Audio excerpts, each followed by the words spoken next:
Salam, bienvenue dans votre émission BM Best Music avec Casey Lore sur la Chronique TV, Chronique SN.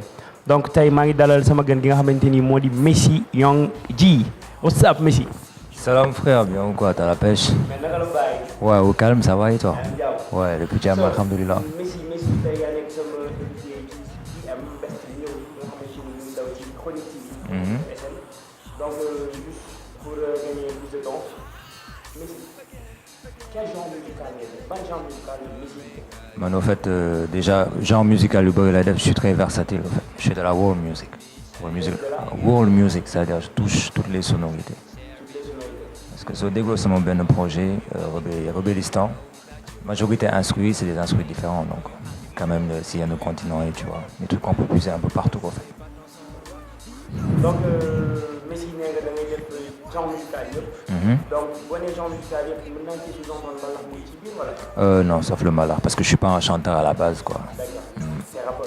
Ouais, je suis plus rappeur. Mais Messi ñaata track la am? J'en ai beaucoup quand même, hein. C'est que mon nouvel compte, mais ça, c'est beaucoup. Ça va peut-être toucher la trentaine au bas mot. Wow, chanson. Ouais, et clip, j'en ai sorti 4.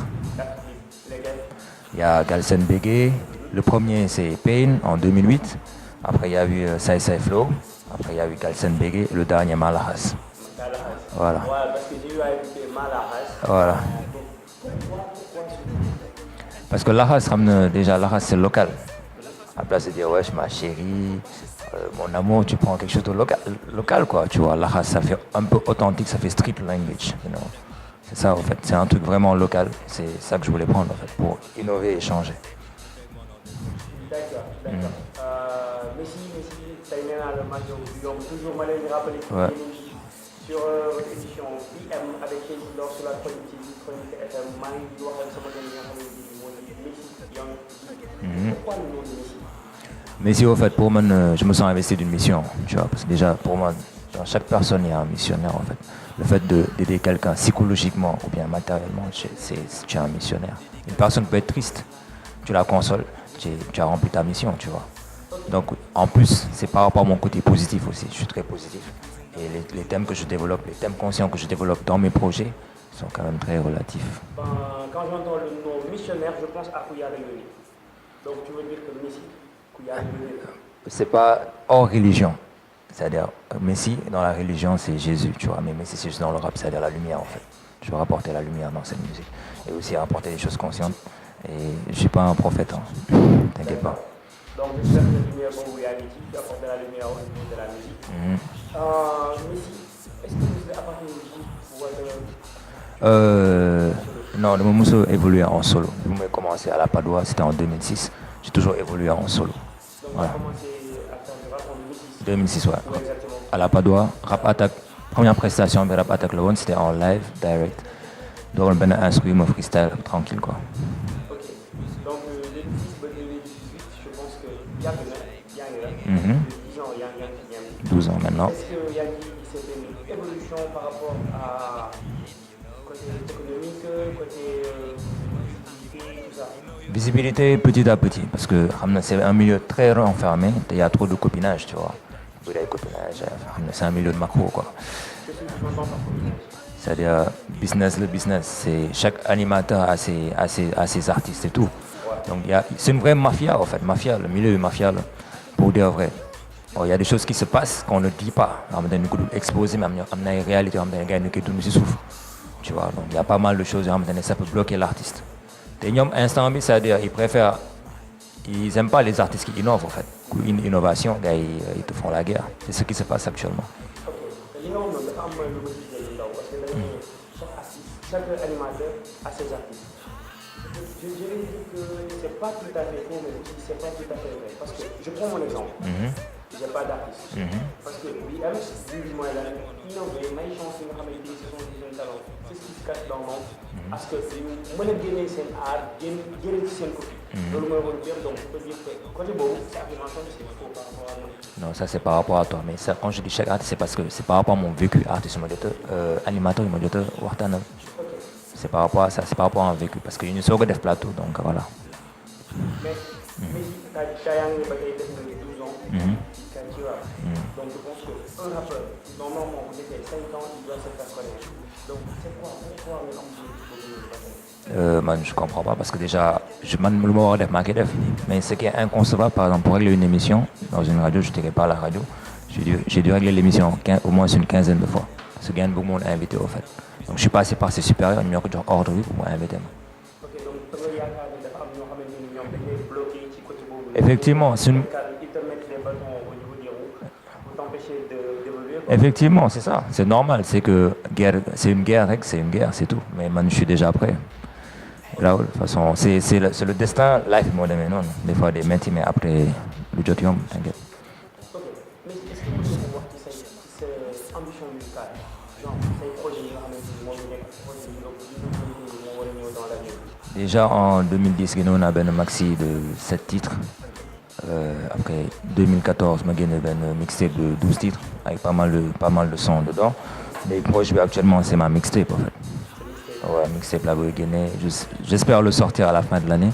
Mais avant ça, je veux vraiment liguer quoi. Tu vois. Bon, ça va. Donc, du côté bon, est-ce qu'il y a qui sont avec des artistes Ouais. Ça sera en solo. Contacter les artistes, mais j'attends les retours en fait. J'aurais dû avoir avec les artistes, mais j'attends leur. Mais bye, vous êtes de surprise là quoi. Voilà, c'est ça. D'accord. Mais gis nañu ñu ci grande avance. Actuellement ñu ngi ci ay grande avance. Et souvent dañuy gis ay concerts yi am est-ce que parce que je sais pas yaa ngi dem ci concert yi normalement bu fekkee yaa ngi côtoyé milieu boobu. parce que faire connaître. Ouais. Mais est-ce que yaa ngi est-ce que du yow yaa tëj ci sa bopp pour gars yi bañ a associer. Non, pourtant chaque interview ma jot a wax ma ne je suis quand même ouvert au travail. xam na tamit mënuma ñëw di forcer nit waa écoute jël ma par force et tout non c'est-à-dire yenn yaa ki liggéeyal sa bopp am na entourage yenn yaa ki defal sa bopp dernier événement waa RTI c'est midi laa fa demoon te ça n'a pas été difficile parce qu'ils m'ont laissé ma chance tranquille léegi nag c'est que nag dans les normes logiquement c'est que am na xam ne ils veulent travailler ñu ngi def ay événements man je les appelle comme ni mu koy waxee man aw ma benn problème météo ma gars yi nañ jege si rek et tout. Donc am na tamit loo xam ne maa ngi gars yi ko wax ci Messi Messi dafa yow trop responsable déjà boo waxul ci rapport yi du xam ne rapport yi donc est-ce que bu aspect boobu noonu yaakaaroon na ko war a mën a choisir wala nga traité ko pour fii nii ñu xam ne kat Messi nii c'est un rappeur. Mais on dit que l'habit ne fait pas le moine, l'air ne fait pas la chanson. Ça c'est vrai. Donc voilà donc man comme par exemple c'est-à-dire mën na gis koo xamante ne ku mun bëre mais du wone bëreewam sax su nekkee si géew bi tu vois comprendre damay bàkku mais instant bu ma nar a rap carrément naa rap te man lu may rap déjà c'est des du ma rap ay morceaux yoo xamante ne un mois ñu koy déglu 2 mois son yi jeex am na ay sons yoo xam ne jot naa ko def ay 2008 gars yi tout le temps c'est des sons d'actualité ay nit ñu mel ne waaw ton son là c'est ton meilleur son keneen tamit déglu beneen son mu ne ton son que tu as sorti en 2010 son meilleur son xam na je préfère sortir ay jël sama temps liggéey yoo xam ne dafa jaar si yoon xam ne ay morceaux yoo xam ne des c'est pour l'éternité tu vois comprendre donc côté calme bi ça dépend c'est que dama yaru mais su ma nekkee si sur scène je suis différent. Est-ce que vous me rappelez ces sons s'il te plaît c'est yi nga xamante ni am na clip yi nga wax parce que yaa ngi ne 4 minutes am clip. Voilà il y a Pain déjà Pain je l'ai fait en 2008 déjà la clip en 2008 2007 la comment dirais-je la ko enregistré mais son boobu ça parle des problèmes de l'Afrique des problèmes du monde l'immigration clandestine les enfants qui grandissent sans leur mère leur père et tout l'Irak la guerre et tout ça. Bon, c'était en 2008. Voilà. Après, ma génne Sai Flow, c'est plutôt le flow que j'ai amené. C'était un travail de flow. Moi, je ne copie pas. C'est genre style copier, beaucoup d'œuvres comme gars. Ils ont le même style de rap. Moi, je suis différent en fait. Sai Flow, clip le totalement ou des montages photos? Non, clip le totalement. Voilà. Donc, les bloqués faux, thème, c'est un Sai Flow, yo.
Don't let them kill it. Don't let them do kill it. Say, say, flow. Everyone let it flow, baby. Say, say, flow.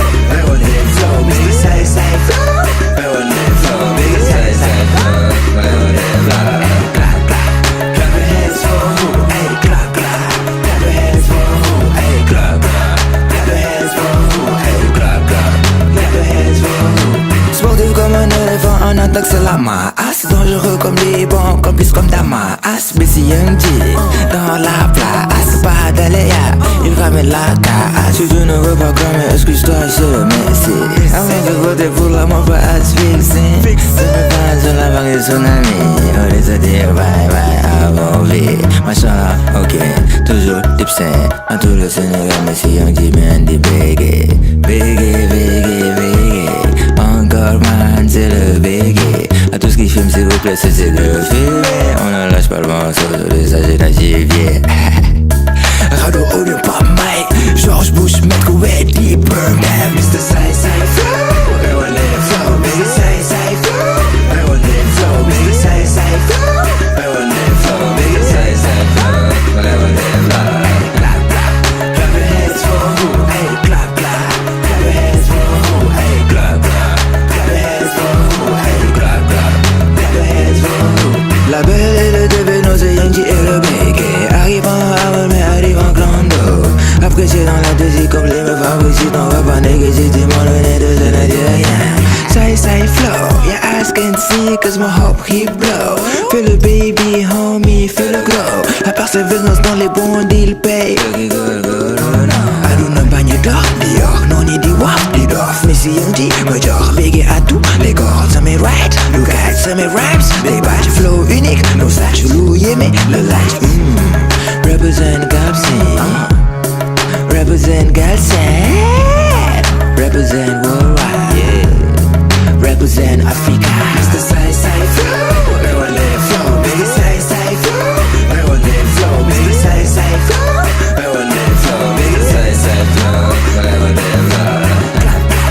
Clap your hands for who? Hey, clap, clap. Clap your hands for who? Hey, clap, clap. Clap your hands for who? Hey, clap, clap. Clap your hands for Missy and G, hey, hey, for my family, hey, for my fans, hey, hey, for my world, hey, hey, for God's land, hey, hey, for Africa, hey, hey, for United States, hey, hey, for what?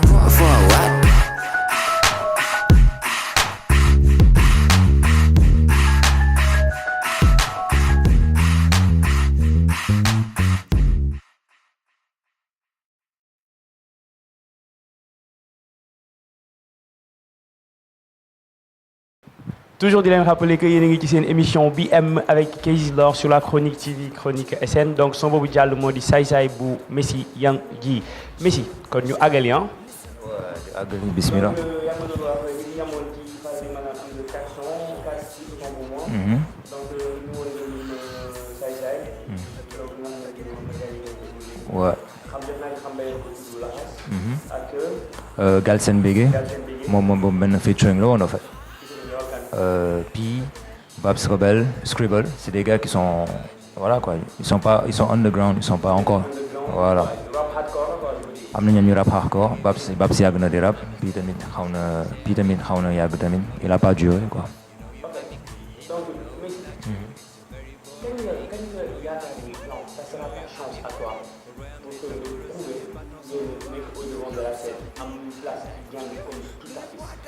Parce que affaire bi su jaaree yoon carrément on a en place si game bi tu vois parce que instant bi la raison pour laquelle je m'investis de moins en moins parce que damay liggéey tu vois mais su ma paree liggéey bi naa mën a commencer sama promotion bi après naa xool ni muy demee tu vois.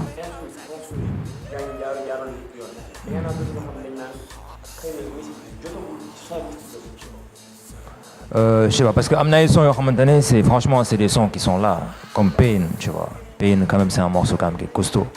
Say Say Flow c'est un morceau costaud parce que le public bi da koy laaj tu vois. C'est Pain Say Say Flow Lahas ambiance la c'est gars yi ñu koy laaj tu comprends. Seneton Fury pas mal de sons quoi gars yi ñu koy laaj tu comprends.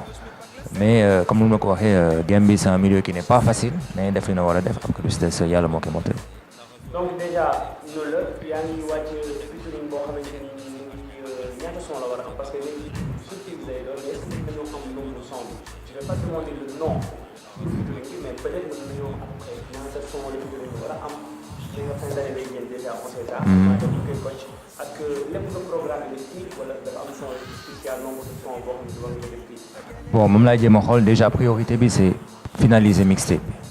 su ñu ko finaliser ba pare après naa xool stratégie mooy adopter pour la communication communication bi c'est très important xam na mën na génne clip et clip bi ça passe dans le vide mais il faut une communication un système de communication qui est très bien mis en place en fait donc maintenant léegi système bi mooy lan génne son bi jàll ak si rajo yi après baa ni koy clipé donc pour l'instant priorité bi mooy pare mixtape bi léegi nag pour son yi tu as au maximum max 7 morceaux au max inchallah.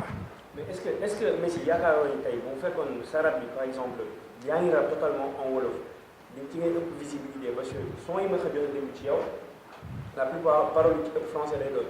donc les gens se demandent souvent tamit est-ce que Messi dégg na wolof en fait est-ce que dégg na wolof bu baax bu ko mën a permettre tamit mu rap totalement en wolof. yaakaaroon tamit loolu blocage ci yow parce que Sénégal ici on parle de wolof certes français am nañu ko fi wax mais nit ñi dégg wolof ñoo ko fi ñu dégg français yaakaaroon nañu obstacle la ci yow. mais déjà def naa 3 interviews en wolof.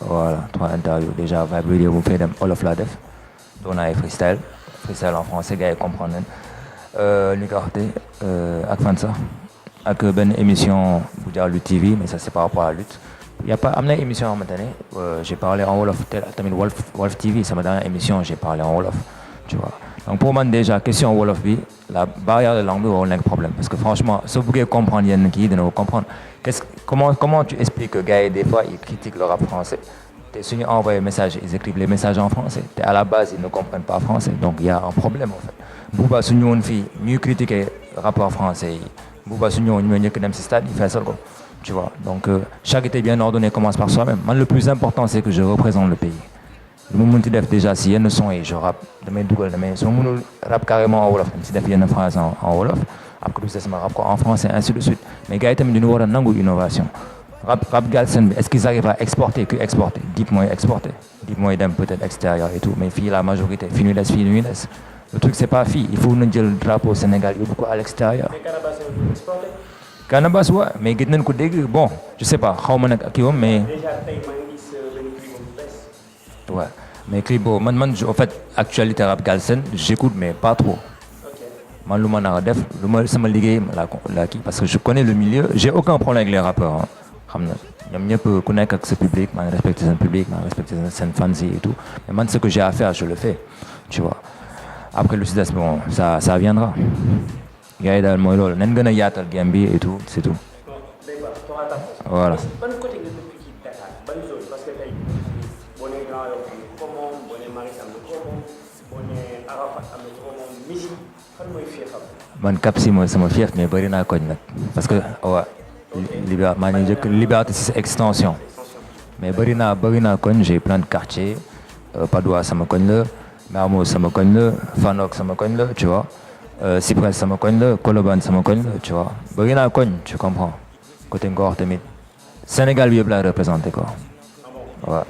Il y en a aussi certains qui disent que Messi benn couleur la boo xam ne sa masque la ko ñu ne trop marrant tu fais rire les gens mais pourquoi pas non mais comédie non loolu ambianceur là mais je suis pas un comédien ambianceur là mais du ma comédien non ambianceur là c'est voilà loolu mooy génne que ça veut dire que je suis pas calme donc ambianceur là donc c'est bon voilà quoi.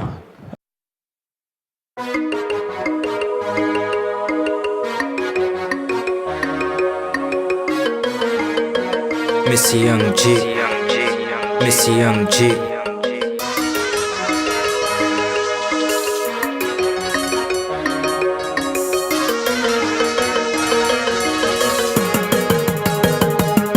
Début d'une carrière, je roule avec mes couleurs, sans oublier mes sœurs et frères qui souffrent de douleur. L'Afrique, le même mot d'ordre, la guerre, la cause de tout le pouvoir. Pouvoir égale argent, Au-delà de nos frontières, passant de la Somalie jusqu'au pays dévasté par le tsunami, il y a la misère. Les orphelins qui n'ont jamais eu l'approche d'un père ou le réconfort d'une mère. La vie est tellement dure sur terre, une souffrance qui à un stade nous fait dire que c'est la mort pour nous faire sortir de cette galère. Par désespoir, ils optent pour le suicide et laissent la mifa dans le dé et la désolation. Pour de père de famille friquée jusqu'à l'os, Bellon Diabo dans la famine et dépensent des fortunes pour des belles qui leur tournent la tête avec leur... Voyez, c'est la vie et l'ascension de ces conneries. Nombreux sont les individus mâles et femelles qui prennent la mer en clandestinité vers les mêmes vents et marées. Ils entendent parler mais ignorent la quai réservé. Des fois on n'arrive pas, victimes des contrôles maritimes ou souvent naufragés. C'est dur, c'est lourd de voir le monde avec ses réalités. Pour certains hommes forts, il n'y a que l'Isra qui les intéresse. Les problèmes de leur pays, ils en ont rien à cirer. Deux alliés en trône, je suis président, je te fais assassiner. Une vie, des vies en moi, secret d'état, énigme du palais. Tu enquêtes, tu parles, te fais vite enterrer.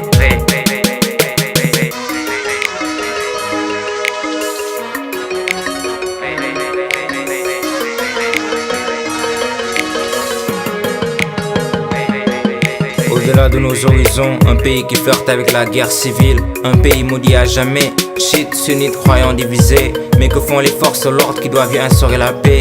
Ils ont des vies, laissent leur vie, installent la zizanie, exportent le pétrole et enrichissent leur patrie. Il n'y a jamais eu d'armes de destruction massive. Le vin noir, ce qui manquait aux États-Unis. Le Sénégal, quant à lui, il a les fléaux locaux, plus sa Casamance avec des tolof infinis. Bad.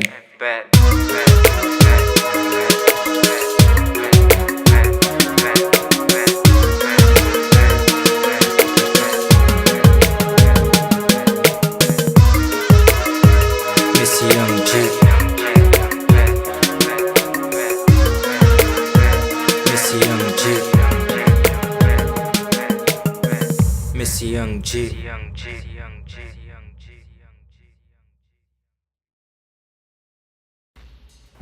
ok morceau boobu jàll léegi mooy Pain bi nga xamante ni ça parle des douleurs yi nga xamante ni moo am ci Afrique donc Messi wax na ci zone yu bëri yi nga xamante ni ay zone de tension la zone de crise donc dans le but ñuy rêver benn Afrique boo xamante ni Afrique boo xam ñoo bokk Afrique unie je pense que ñu ngi ci yoon bi et incha allah dina mës a ami donc Messi fi may aborder ak yow ci sama troisième partie mooy que ni Messi est-ce que am nga ay différent ak quiconque ci Gambie parce que am nañ sa ay son yu ñu dégg am na yenn ci bar yoo xamante ni c'est comme si tu parlais à des gens wala à quelqu'un koo xamante ni il t'a genre def na lu la métti wala mu def loo xamante ni àndoo ci ak moom. Ouais, pour revenir à ta question, am na et tout, mais ben artiste là quoi, tu vois, mais je préfère ne pas citer tout l'homme, tu vois, pour ne pas lui faire trop de promotion. Voilà. Non, ben artiste Gambie là, il est là, man, ce que je déplore plus c'est artiste Bob, c'est-à-dire avec statut bu mu yor, il est très old school là, en fait. Voilà. Donc soo leen déggoo samay ay freestyle par exemple si freestyle moo jot a def Vibe Radio dina mën am benn idée si kan la si am na tamit benn morceau bu tudd Atika Young G maa ngi invité gars yi du déglu ko tu vois déglu son bi bu baax tu vois même si ça va prendre un mois pour déglu son bi nañ déglu son bi parce que lu ma tënk foofu moo bëri lu ma jot a wax moo bëri tu vois pas par rapport à moom mais globalement maintenant artiste boobu c'est-à-dire man je me dis une chose c'est-à-dire soo atteindre benn niveau dana war a investir si boy artiste investir si boy s'il le faut sax su fekkee mënoo dem dans chaque région na jël benn boy investir si moom au moins na jël 2 boy wala 3 boy na jëm leen yéegal tu vois et gain boobu vraiment bon c'est pas gentleman yàq der mais lu muy def c'est pas bien quoi tu vois le problème est très profond et comme que sama émission man ñu invité donc dina am temps yaatal si loolu tu vois. En fait, est-ce que mën nga explorer mën nga cos problème bi ñu xam lan la parce que tu nous as dit que da nga am problème ak benn artiste yi donc lan mooy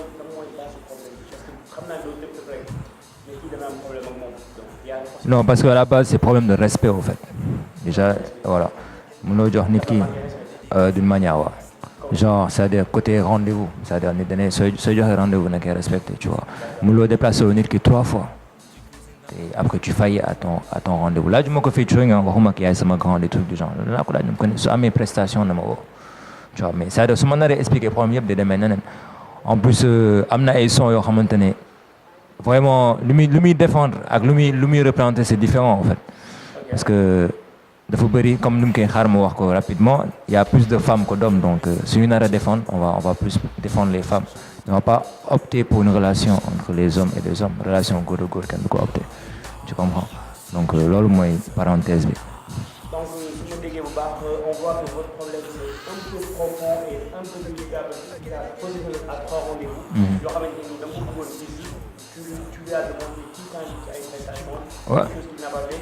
D'autres moom yaa ngi maa ngi leen di wax ci nga ne normalement bu ñu défendre dañoo war a défendre waaw mais pas homme et homme. waaw moom lu muy prôné soo déggoo si benn son na ngay déglu Atika yaa ngi ci quoi suñ ko dégloo dinañ xam kan lay wax wala fait Atika et Indi dinañ xam foofu kan mooy artiste bi. voilà donc jaar naa si turam carrément foofu donc. Ok kon gars yi ñu ngi leen di rek moo xool Atika et Indi boo xamante ni nit wax na si da nga artiste boobu parce que loolu maa ngi doon dégg ici en problème à l'époque avec un artiste boo xamante ni mais xam nga woon kan la mais tey nee na moom mais son bi dina xam ban artiste lay waxal donc Messi je pense que sans ñu koy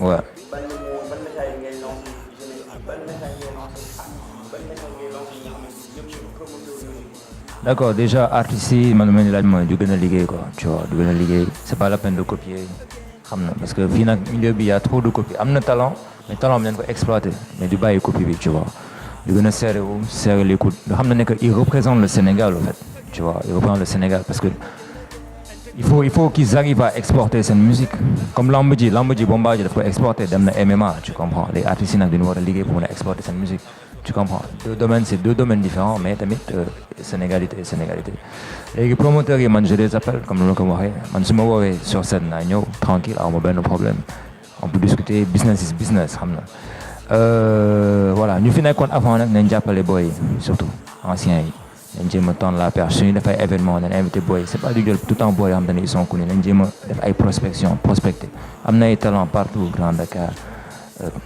Thiaroye tu vois Parc Lambaye ainsi de suite il y a des talents partout gars yi nañ wàcc dem jël si boy yi génn leen et tout du bàyyi lu ñuy def quoi du jéem a xam na yaatal kii bi donc en parallèle maa ngi remercier Kézis maa ngi remercier aussi la team tu vois voilà quoi la team carrément xam na ñu ñëpp team chronique SN ñëpp xam na seen tur ak seen sant tu comprends bon maa ngi remercier tamit samay fans tamit samay parents ak toute ma famille sama proche yi big up Olaxas big up Yaboy allez yow. Ok donc ñu ngi comme ni ko tubaab bi di waxee l'heure c'est l'heure avant l'heure ce n'est pas encore l'heure après l'heure ce n'est plus l'heure donc je pense que ni ñu ngi ci l'heure c'est l'heure c'était Kézy Lor avec sama invité bi nga xamante ni moo di Messi Yangji dans votre émission BM sur la Chronique TV Chronique SN may remercier sama camerawoman bi nga xamante ni moo di Mariette aussi di remercier sama yeneen monteurs yi waa team Chronique ak fans Messi képp koo xamante ni yaa ngi bëggee Kézy Lor maa ngi lay remercier également des fois ça m'arrive damay am vie su déplacé wu mais c'est toujours moi je vous ai dans le cœur bro. Yeah, bro.